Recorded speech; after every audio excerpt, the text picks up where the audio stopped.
வாயழகு செஞ்சதெல்லாம் வைகையாத்து மண்ணுங்க, பல்லழகு செஞ்சது முல்லையூர் மண்ணுங்க. நெத்தி செய்யும் மண்ணுக்கு சுத்தி சுத்தி வந்தேங்க, நிலாவில் மண் எடுத்து நெத்தி செஞ்சேன் பாருங்க. தந்தானே தந்தானே தந்தான குயிலே, சாமி தந்தானே தந்தானே என்னோட மயிலே.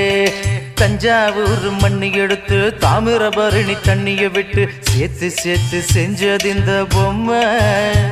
இது பொம்மை இல்ல பொம்மை இல்ல உண்மை.